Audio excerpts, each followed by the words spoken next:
Blessing, great morning sa inyong lahat. Pakilala lang po ako, my name is Roel Concepcion from Share a Blessing family under ng Team Winners. Ako, ang buhay ko po before is musician sa simbahan. Napaliwanagan po ako ng First Vita Plus at sinubukan ko po kahit ayaw ko kasi po hindi ko po linya talaga ang First Vita Plus. Pero nung nakita ko siya, naisip ko na pwede palang mabago yung buhay ng pamilya ko kahit nandito lang ako sa simbahan. Umaasa lang po ako sa prayer meeting, sa love offering. Kaya nung nakita ko talaga siya, sabi ko, eto na yung matagal ko nang pinagdadasal na paano mabago ang buhay. Lagi po ako nagpipray, Lord, paano ba mabago buhay ko? Pero talagang naniniwala ko, may time para sa lahat. Sabi nga sa Ecclesiastes chapter 3 verse 1 to 2, there is appointed time for everything under the heaven. A time to be born and a time to die. A time to plant and a time to harvest the plant. Kaya sabi ko sa sarili ko, eto na yung biyaya, eto na yung blessing ni Lord para yung pamilya ko ay maahon ko sa hirap. Talaga nagpapasalamat ako sa Panginoon kasi actually, this is not my plan. Alam ko, plano to ni Lord.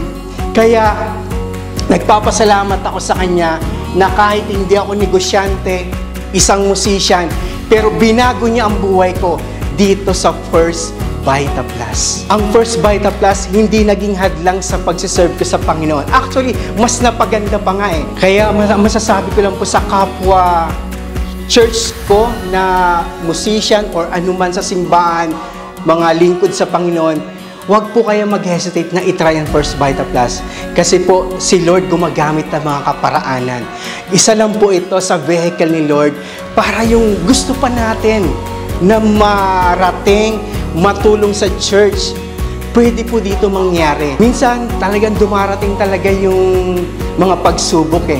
Hindi lahat talaga pabor sa atin eh.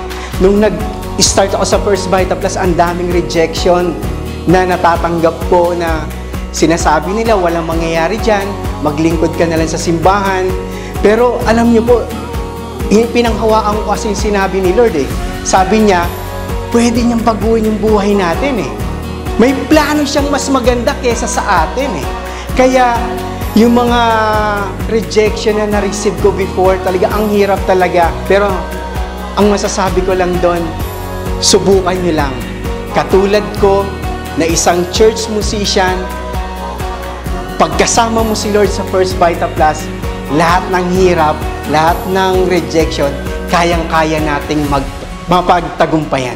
Dito ang maganda sa First Vita Plus, kahit anong religion mo, Christian ka man, born again ka man, Katoliko ka man, iglesia ka man, kahit ano, hindi pinipili, hindi inaano na ganyan ka, hindi ka pwede rito. Dito, tanggap lahat kahit anong religion mo.